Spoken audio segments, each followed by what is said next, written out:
for the logistic model, I told you before that the good thing to use the cross entropy is that for the logistic model with sigmoid is a convex function. And a hint to prove this is to compute take the cross entropy of the for the logistic model, take the first derivative, the gradient, and you compute the Hessian, and you use the second order condition to show that, to prove that it is a convex function. And I think it's on your assignment too, I think this one. So, okay, just some interesting thing. We have proved that in linear regression, the square loss is a convex function.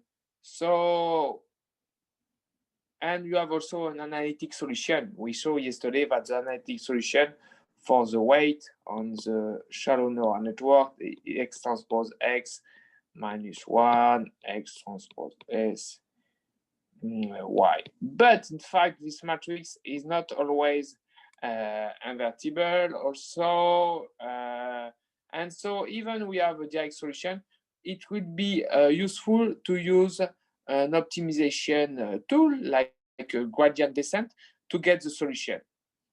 And why?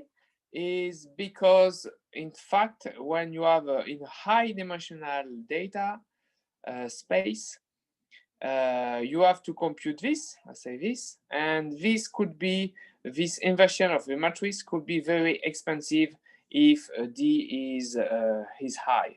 D is the dimension, because this matrix X transpose X, the dimension is D by D, and to invert this is in order of D cube. But we will use, if you use gradient descent with the stochastic version of stochastic gradient descent, it will cost less computation. So even for the linear model, the gradient descent is good way to go. So gradient descent, why? You know, comfortable with the gradient descent, I hope. So the gradient descent, which is the idea, is an iterative algorithm, and you will see tomorrow different version of extension of the gradient descent. So it's an iterative repeated step, and at each step you compute the tangent, so the derivative, and you're going through the highest, the steepest descent, and it will converge to your minimum. So the algorithm is quite simple. If you want to minimize this optimization problem in respect to W, so the step, the updated rules is the next choice for W is to take the first, you are at WK, and you take the gradient, and you're going in the direction of the steepest descent. So you multiply by alpha, by this minus, and alpha is given, which is very important term, is the learning rate. And you will see the influence or how to calibrate this learning rate, which could be sometimes tricky. So for a convex function, when you you initiate your weight, and after it's going down, down, down, down, you can see it's going down, down, down, down with the highest descent with the learning rate, and you're going to the convex with the minima. But for example, if you don't have a convex function, and if you have a starting point which is here, for example, the starting point is here, you take the tangent, and if it's like this, the highest tangent, and so with the learning rate, you can go there, and you'll be stuck in the local minima. So this cannot solve. So you need to do some trick to have to be sure to go to the global minima. Okay, so just some notation. I still have my theta, but I changed a bit some notation. So keep in mind that we try in the neural network to find the weight. So sometimes I told theta or sometimes W. Be careful with the notation. It's the same for me, and is defined by the average. Sometimes I use I use N or M. Remember the sample. N is the number of sample here, and sometimes I use M notation. Okay, so is the sum of for each input, each data point of the individual loss term. Okay, so this term. So, but you do this for all your sample.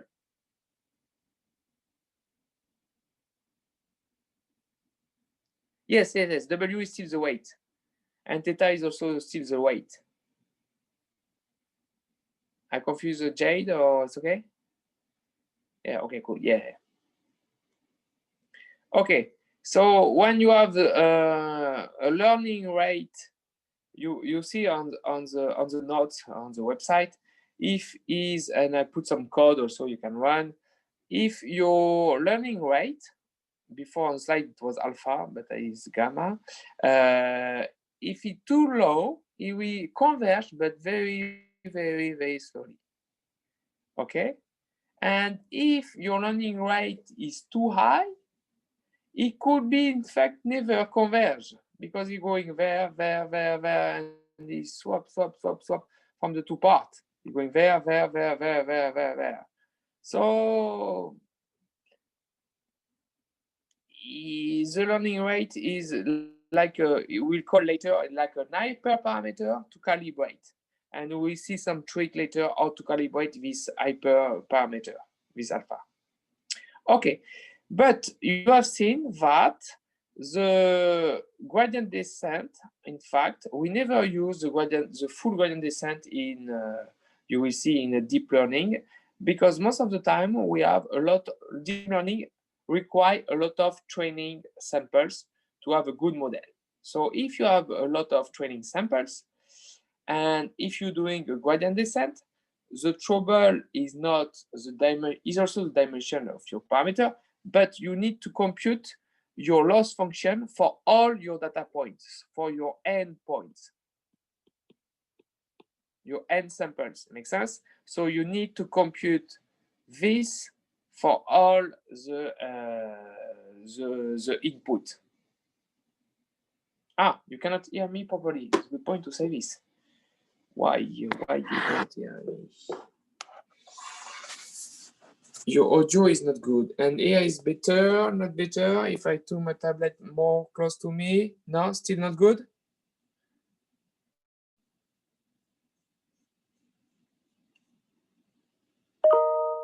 It was fine. It's better now. Yes, fine for me. Fine for me. Okay. I can answer you. Okay. Who is not good? Can I keep going or not? Tell me. Try to fix something.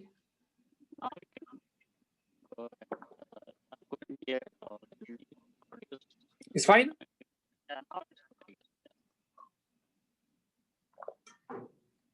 Okay. I cannot hear you, in fact. I have trouble with my micro. Yep. Okay. I keep going. But let me know if it's starting to be bad. Okay. Sarat, you can hear me? Yep. Okay. Maybe I see. Okay. I put this. And here is better? Not really. Okay. So I was saying that this computation of the gradient for all the data could be very computing demanding. And so a good thing to do this is to we will see how to do this by using the back propagation, but a solution to avoid this sum on the gradient is not to compute at each iteration of the gradient descent, because at each iteration of the gradient descent, you have to compute the gradient for all the samples. So it could be, n is big, a lot of training data. So two computing. So a way to go is to do the stochastic gradient descent. And just to give you some intuition about the stochastic gradient descent, so you have to keep in mind that in deep learning, most of the time, our optimization function is not convex.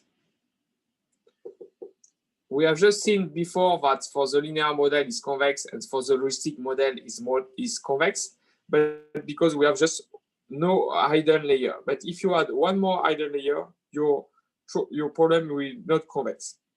And we have a large scale problem. So it's the meaning that we have large n and large dimension of parameters.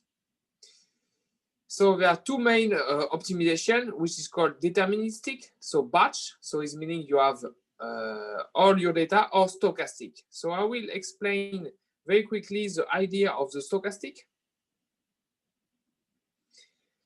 Just the intuition, just to give you the intuition.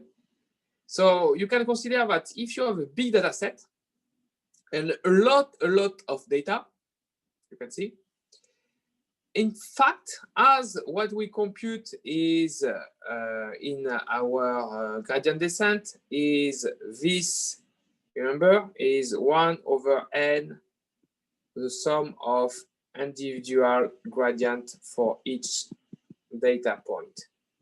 So this is like an average of all the gradient for each data point.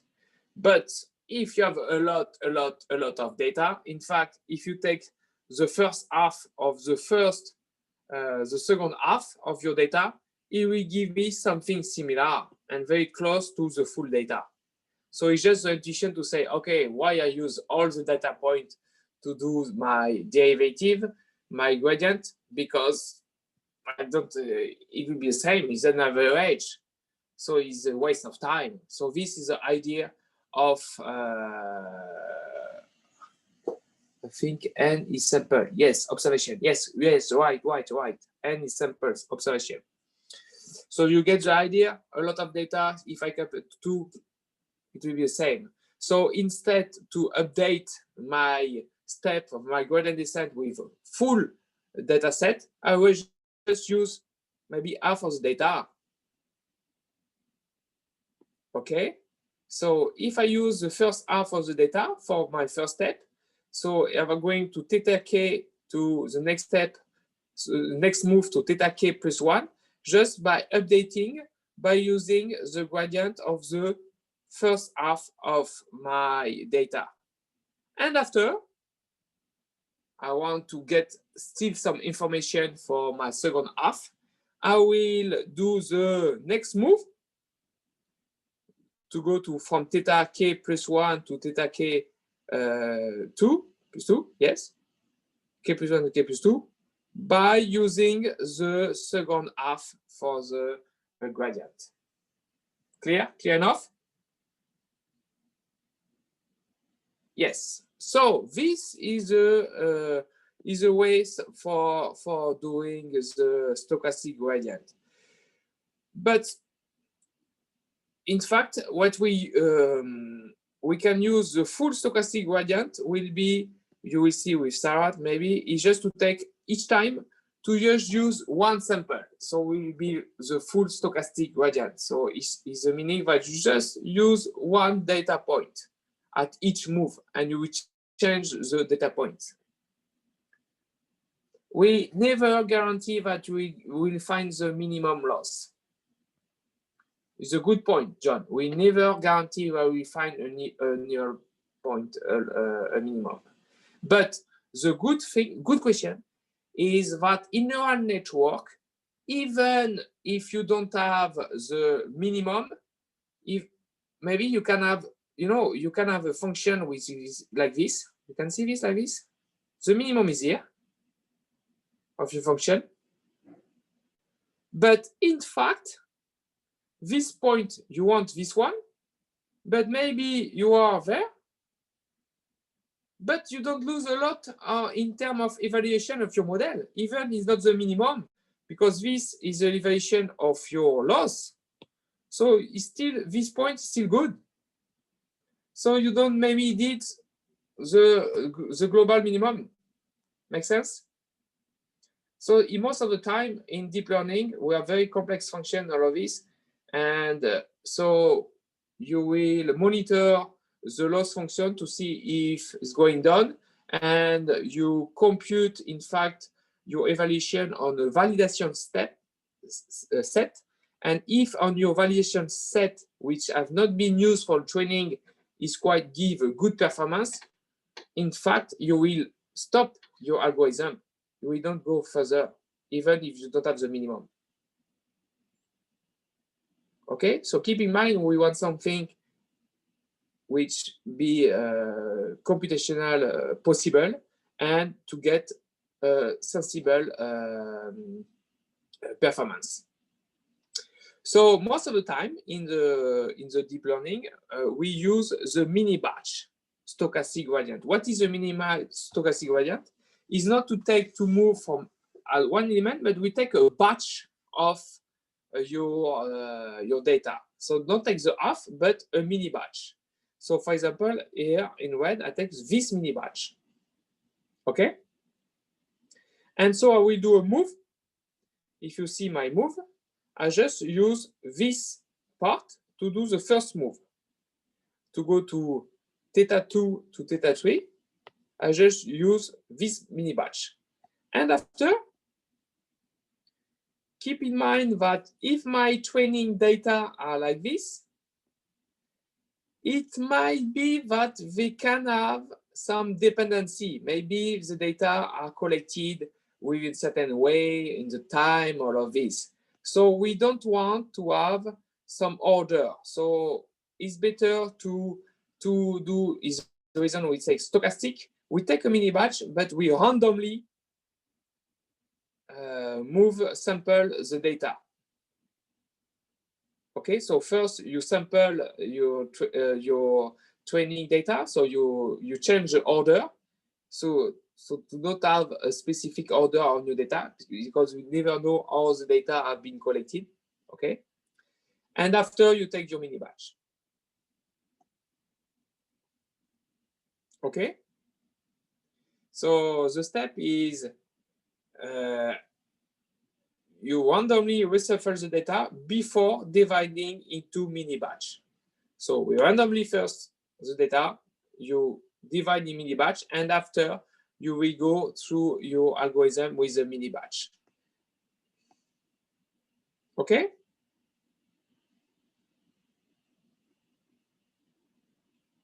Some term which is important. Epoch. What is epoch? Do we have to go through all data points since still in mini batch? Yes.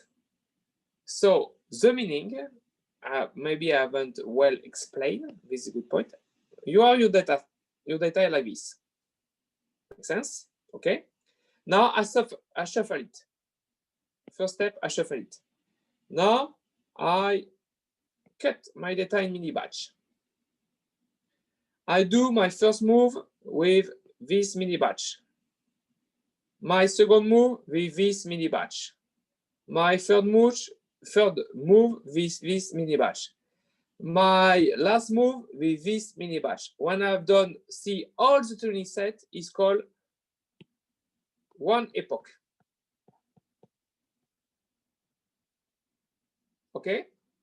And now I will shuffle and I do again the second epoch by mini match. Yep. Okay. Good. So just to have some intuition about, if I do the full gradient, what is stochastic about this? Is stochastic, you can see that on the mini match, he move all of this, is because yes, is about this. Is in fact because you don't take all the data point at each time you move. You take a mini batch. So you move by mini batch. This mini batch is completely random and it's not all the full data.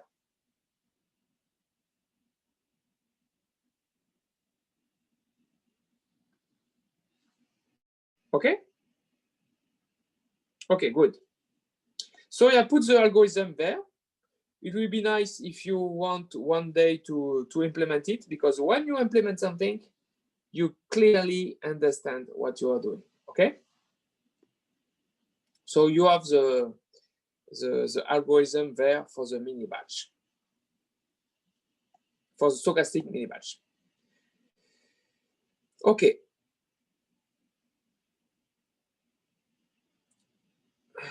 To help, I will talk about maybe later after, but which is also implemented in the optimization is called a term of regularization. And the regularization is a process also we will see just after you understand why we do regularization and what is the meaning of regularization.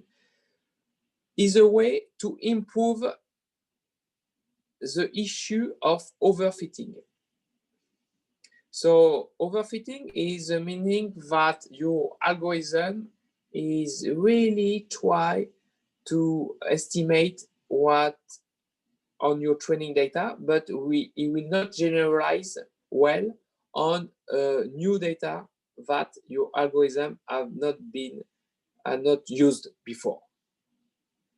Okay, so this is a problem of overfitting. And a way to not overfit your data is well known, is called in regression the ridge regression. And we use the same idea here in deep learning. So you add a regularization term in your optimization problem. So at the beginning, you wanted to minimize, to find theta, which minimize the cost function.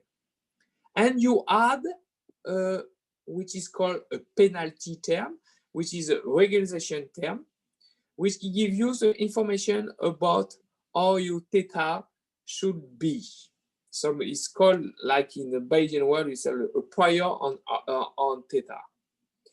So there are two kinds of regularization, is to use the L2 norm or the L1 norm. And I will just show now the L2 norm because it is easier to understand what is going on my optimization problem. So keep in mind that the gradient is, the update are like this. The next move is the move I am in the current place minus alpha and the derivative of my cost function. Okay, now I want to minimize this objective function. Tell me I'm too fast. So what will be my gradient descent on this? I need to take the derivative of this part, j plus lambda r. And if I'm doing my L2 norm, it will be L2 norm, it will be theta square. Or if I'm multidimensional, theta square, theta transpose theta. This is my norm 2 of the square of the norm 2 of theta.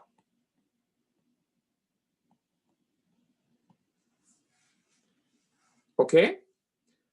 So what is the derivative of r in respect to theta in this case? So I didn't propose a mistake on my slide. So I'm on this step here, and I'm going to this step, so it's fine. And now I'm going there.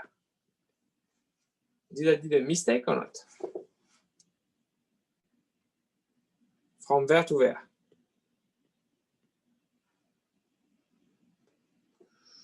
No, no theta transpose. You missed 2. Yes, he missed 2. Okay, because most of the time it's more convenient because lambda is an hyperparameter. So you can think that I put lambda divided by 2 here. Okay, easy. Because this is another hyperparameter. So it be okay. Sorry. So I put here a 2. So here I put a 2, and so it will be disappear there. Backed in. Yep. L should be G, L, where is L? Yes. My cost function. Which L you talk about?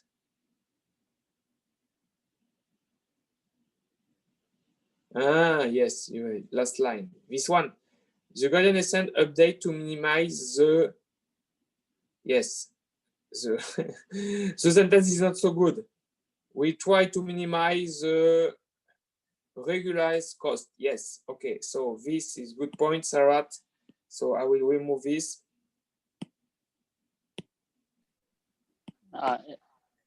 L2 regulation, that is fine. I'm talking about Yes. in the the steps, last line in the equation. Yes, there. You're right. Yeah. That is J. Thanks. Here is a J. Okay, this is a J. Yeah, make sense, everyone?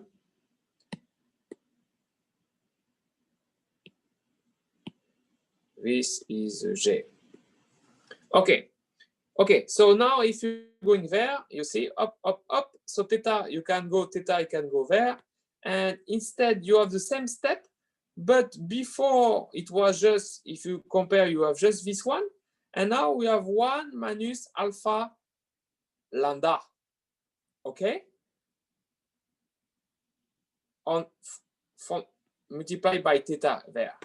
So is the meaning that it will shrink your theta, your weight. So by doing this regularization term, theta square, in the optimization problem, you can see that it's similar than before. Before it was theta minus this term, and now it's not theta minus this term, theta is lower. So is the reason why we call it weight decay.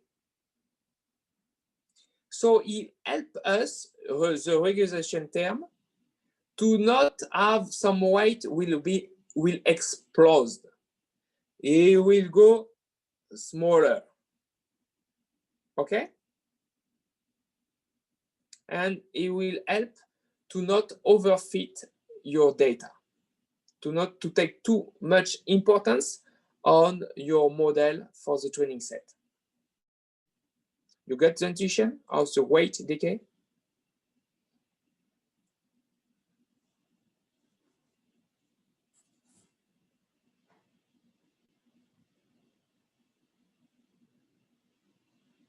Okay, good point. Lambda is a positive value, and alpha is something very small, so it will be smaller. Yep. It should be. Yeah. Okay. Thanks. Good. Okay. So this is a take-home message from today. Convex set. So after the lecture, you need to think about this. Convex set. I know what is this. Convex function. I know what is this. Gradient descent. Very good. Learning rate. I know which parameter it is. Stochastic gradient. I know that this is a lot of typo. I know what is stochastic gradient. Batch size. I know what is this. Epoch. I hope you know what it is. And weight decay. You know what it is. Okay. Good. Part, which is the key point of today. Okay. Last part. 20 minutes. What we have today? Good point. And you need this for your assignment. Back propagation is the key point of the lecture today. which is based on the chain rules, and a nice thing to help us to understand and to implement this is a computational graph. Okay, let's go. So the backpropagation, I'm sure you have already seen this on the note because you have done your work of students. So it's a K2 which have been adopted on neural network. And this will help us to update the weights. And in fact, to compute the gradient. We need to compute the gradient for each layers, each parameter, each weight. And this is based on the chain rule. So, and we will use this through a computation graph. So as I just show you a computation graph, which is the step for doing our neural network. You have your input is X is here, you have W and your beta. And first I'm doing with X, W, and beta, I compute this linear part, which is Z. And on Z, it gives you just a scalar, and I applied an activation function in my graph. Here is my activation function EG, which is the same as my activation A. And after, based on this, I can have my output and compute my loss function.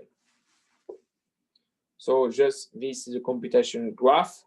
But what I have at the end, I have my loss function for all my sample is there. But what I want to find some parameter, some weight, this, which is unknown, and the bias, which is unknown, which will minimize my loss function. So we say we will use the stochastic gradient, but to use the stochastic gradient, we need to compute the derivative in respect to W. So how to do this? We will use the chain rules and some backpropagation. So I just remind you what is the chain rules, quite straightforward. If I have a function which is, for example, h, which is f rho g of w, a function of w, and if I want to do the differentiation in comparison in respect to w, I have this univariate chain rule.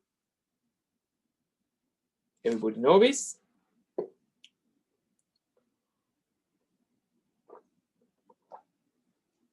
Okay, so this is a univariate chain rule. Okay, let's play. A simple model, a simple neural model. I use an univariate, call it logistic least square model. So my activation function is, there is a sigmoid. This is my linear part. And after I use something non-convex for the logistic model, I use this loss function. As I have used some notation from another colleague, be careful here. So in my slide here, Y is my prediction. Y is what is my prediction, and this T is the true outcome. So my data at the beginning is X and T. I'm sorry. You got this? For the next slide, it will be this. True outcome, I say outcome, just true. Yep, okay. So everybody know that our prediction is Y now, and the true is T, okay? So if I apply the chain rules on this one, I just need to compute the first function in comparison to, I see this function in comparison to Y. So in a function in Y. So if I compute the derivative in respect to Y for this function is Y minus T. We go step by step to see if I did some mistake or not. And now I want the derivative of my loss function in respect to Z. What is this? With the chain rules, it will be the derivative of z multiplied by the derivative of z in respect to what I say, not to, oh my god, what I'm saying, y, and this is on y respect to z. Make sense? So this one have been computed before, and now is the derivative of y to z, and y is this, is, so I put this part is just sigma y. Okay, yeah. By the way, just to see if you know this, if z my activation function is this one, for example, is a sigmoid. You know what is the derivative of this?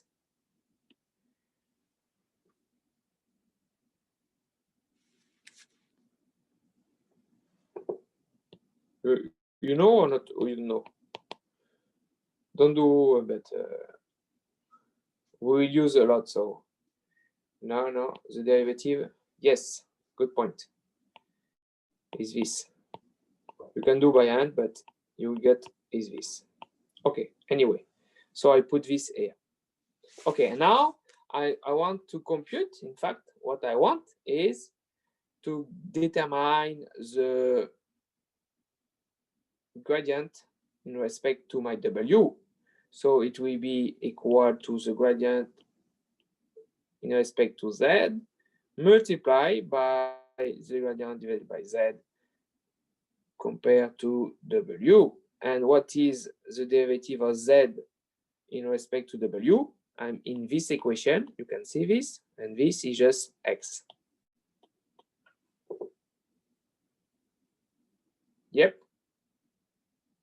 And I can compute also the derivative of L in respect to the bias. And this should be multiplied by the derivative of Z give us the bias, but the derivative of Z give us the bias is 1. So we have, through the chain rules, we managed to get what we wanted, step by step, the derivative, the gradient in respect to W and WB. But what we want to write a program that efficiently compute the derivative and not get a closed form. I don't care of the closed form. I want something fast and something efficient. So to do this, we use the computational graph. So the computational graph, what we have done by hand now, is you write your computational graph here, and the computational graph helps us to compute the loss function, and this is the forward. This is called the forward path. And to compute the derivative, you will do a backward path. And I will do now just one example, and I think you need to work on this because you have an exercise on your assignment on this. So this is quite easy because you will just need to use the univariate chain rules. But now, if you have a graph with different link with, so for example, with our first example, it was the L2 regularized regression. Is the meaning that in your computational graph, you tell me if it's not clear, this computational graph, you have this W, you have the bias. So this is our parameter of interest. This is your input. With X, B, and W, you compute Z, which is the linear part. After you give in regression an activation function to get Y. Using your real data, you compare T and Y to get your loss function, okay? But we don't optimize directly the loss function. We optimize the loss function plus a regularization term. And this regularization term, the loss and the regularization term give us this loss function we want to optimize. But this loss function now, you can see that R, this term, the regression term, is depending on W. So W has an effect on this path and has an effect on this path. Okay? So as an effect of two paths, you need to use the multivariate chain rule. And the same for the multi-class logistic regression with this graph. We like the softmax because the parameter there play a role to get y1, but also the role to get y2. So in fact, this parameter have two paths. So you will have to use the multivariate chain rules. So I explained here the two definitions of the multivariate chain rules. So you have the first definition where we have a function of two variables, x and y, and x is a function of t, and y is a function of t. So now if I want the derivative of the function to z in respect to t, I have these two parts and the plus. Maybe it will be more clear if we do an example. I have the second part of the multi-chain rule. I will let you to read this, but it will be also useful. But I will go from this example because I see the time is flying. So we will be back to this example. If I want to explain the forward path to this example, remind that we have z is wx plus b. With z, I compute my activation function on z to get y. And after I have my first part of my loss function, which compare t to y, but I add a regularization term, which is my norm 2. So I have this function. So by doing the forward pass, if I give you the x some initial value of b and w, you can compute your loss function by doing this pass. But now I want to update because maybe my loss function is too high. So I want to get some new value of b and w. And to get some new value of b and w, we use the gradient descent, but I need to compute the gradient by doing the backward pass. So what is the meaning of the backward pass? I give you an example there. Here. Consider that you have a function f which depends of x. You can see on the graph the computational path, and of y, and x is depending of t and y is depending of t. So okay, with t I get x, and with x I get f. With t I get y, and I get f. So if I want to use the derivative of the function f in respect to t, I will doing, I think it was almost clear. I will doing this pass. So this pass, I use the univariate chain rule on this pass. So the derivative of f given x in respect to x multiplied by the derivative of x in respect to t. Yep. And after I use this pass. Too fast? Clear? Not clear?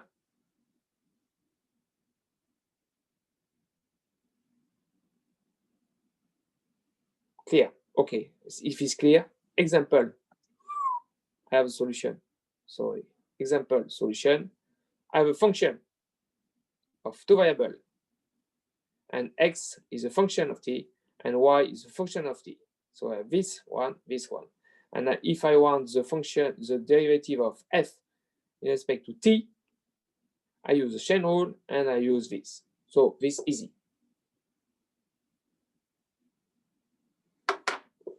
Can you, sorry, I don't see it. Can you us through that again on one of the more complicated graphs? Yes, I will go in. I will go into the master graph. There. Okay, but I will go in. But just to tell you that the good point is that if we have a computational graph, I need to write this. I think, and after I'm going on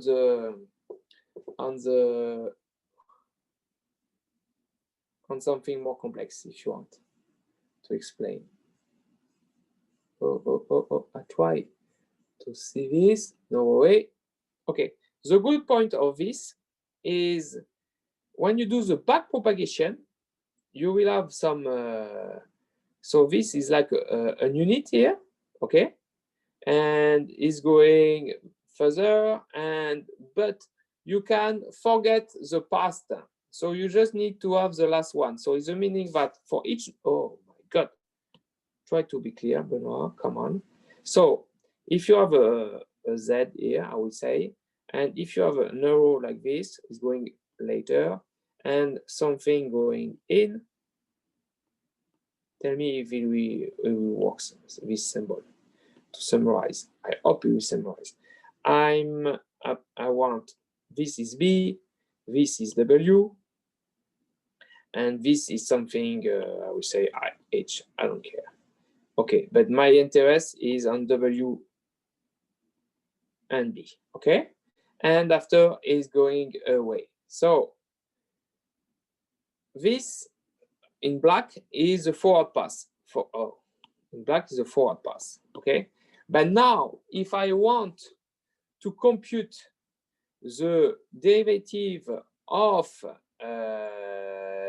in respect to W on my loss function, I just need to have there, maybe clear, the derivative of,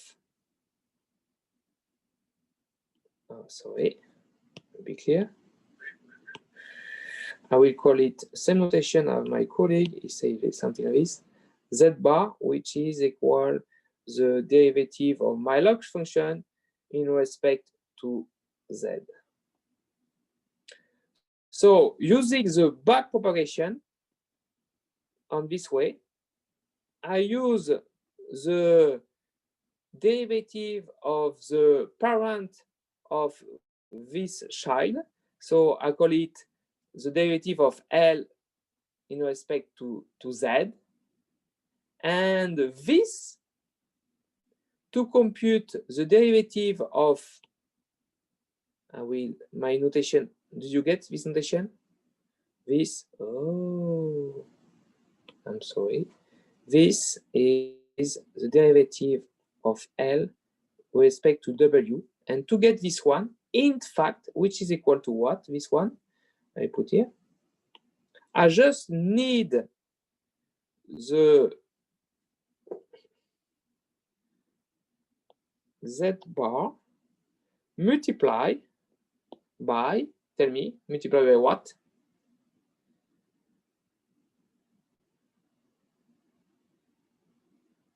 Just to see if I was too fast or not.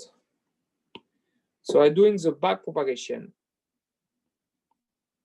If nobody have an intuition, I was too fast, or I'm slow down. I want to understand this point. This point is important. Yes, got it. Drew got it. So this one is just with the thanks to the back propagation and the computational graph is multiplied by the derivative of Z in respect to W. So in fact, to get this one, so my interest is W, I just need, because it's just this pass, the information of the derivative on of the loss function of Z, which is give me after it.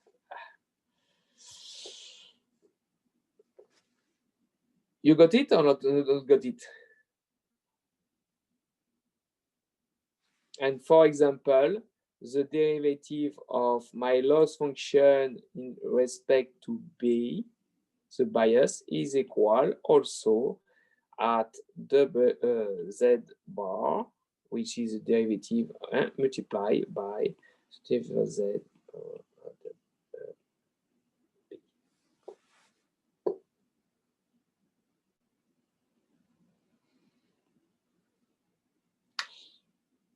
Okay, I know that Drew got it and somebody else get it or not really? Yeah. Yes? Yes? Good, thanks. Okay. So this is a good point, is when you have the computational graph, is just to split, and you see the path and the connection, and you can go through them. Okay, so if I'm going to the example, you have the slide. It was a question, something more complex, but I'm doing the same here for this example. Forward pass, you get the forward pass. So if you have a B, a bias, W, and your input, you can compute the Z, the Y, the loss function with the T, and also with the regression term, and you got this one. And now you need the backward pass. And the backward pass, I will go faster, but to get the W, in fact, you need to do this pass, and also plus, for the multivariation rule, this pass, to get the derivative with respect to W. And you can see that you have a sum here. Where is the sum? Where is it? Yes, it's here. The solution is here, and you can see a sum. You have this part and you have this part. This comes from the multivariation rule. So you can go through this.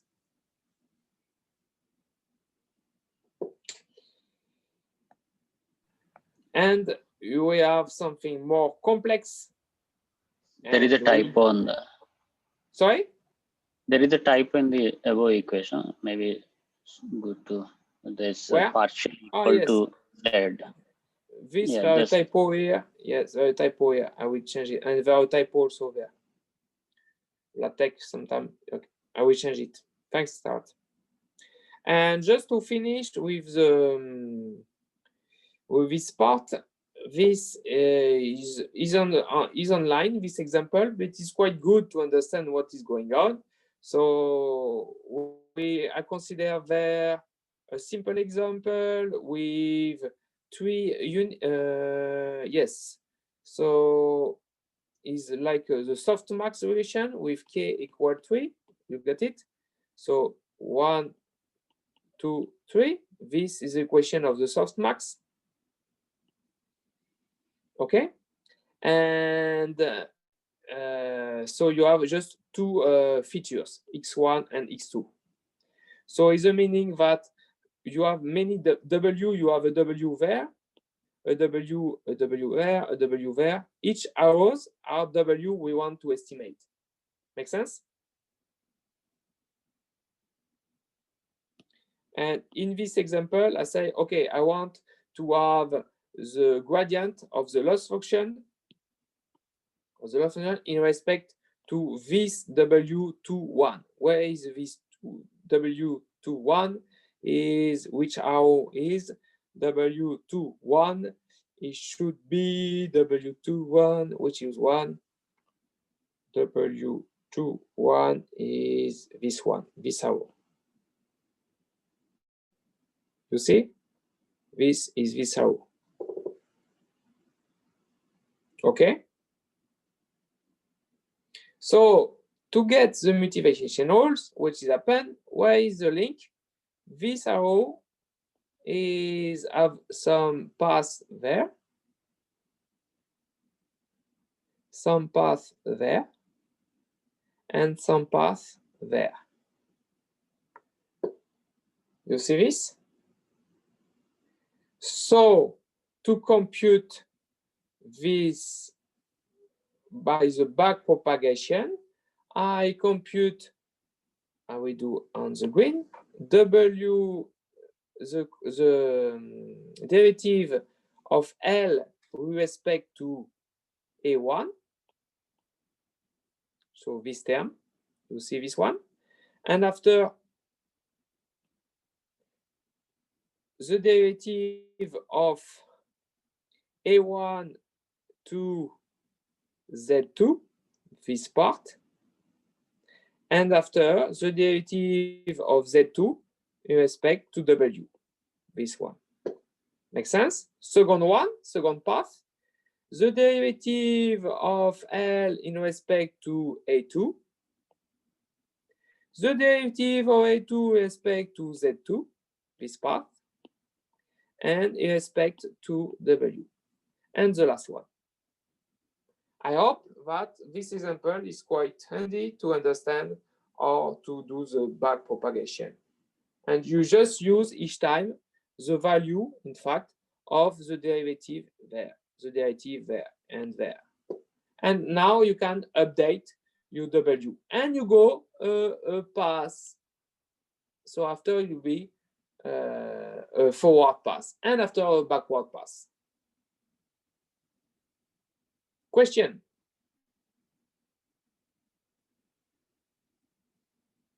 This is the algorithm. Take a batch of training sample. Forward to compute the cost function. Backward to compute the gradient.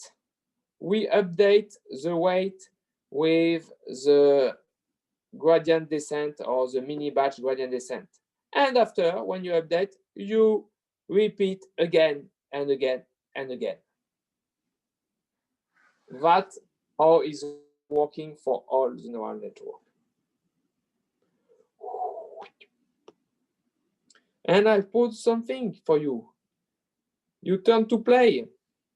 It's good because it's 5 o'clock, it's your turn to play. So to understand, you can play on this example.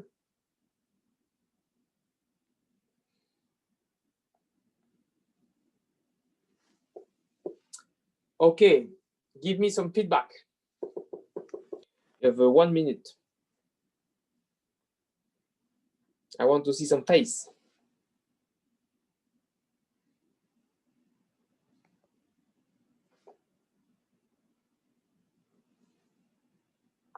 Oh, I see Sarat. Thanks. That's it. I just see Sarat. Everybody left or what? Nobody talk? I'm here. Still people are there. Very nice talk. Very nice lecture, Benoit. Thanks. Do you have any question? No question. So try to go through the slide.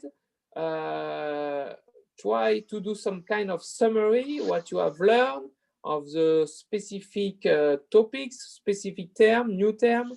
Try to summarize what you have learned.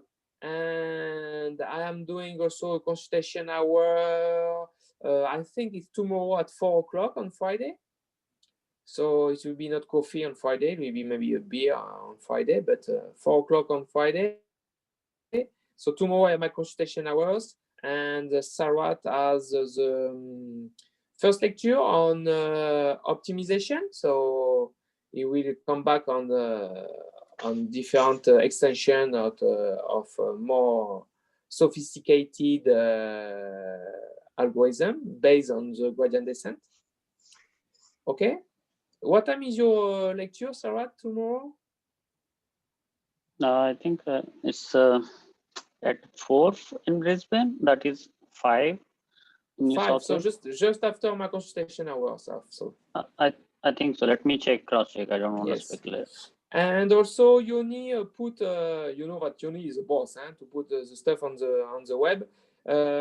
Yesterday I gave you an example of how running an example of a shallow neural network using different number of units and 2 layers on the Boston dataset on the housing price, with HTML. So now it's online.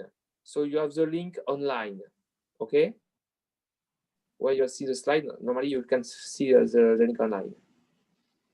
Okay, thank you very much. Okay, yeah. Announcement. Yeah, no. Yoni actually made small corrections in the homework one and re-uploaded the file. So you have a look at it. Okay, some question in the homework one. Okay. Okay, learn a lot. Perfect. Okay. Okay, so see you maybe tomorrow on the consultation hour. Enjoy some lectures on optimization, and you will see me back for the chapter 4. Okay, and I will put the slide before the chapter 4, the day before the chapter 4, but your work will be to read the chapter 4 before my lecture. As you have done, you have to do the same with Sarat, I imagine, to read the material of chapter 3. Thanks a lot. Give me some voice, some I want to hear some people. Bye Benoit. Thanks, Thank you. Thanks, Benoit. Okay. Thanks, Andrew. Have a good end of the afternoon. Read well the optimization. And see you tomorrow, because I will also follow the course of Sarat. Thank you, Benoit. Now See I you need to tomorrow, prepare Sarat. Good. Yeah, thank you. See you tomorrow. See you tomorrow. See ya, everybody.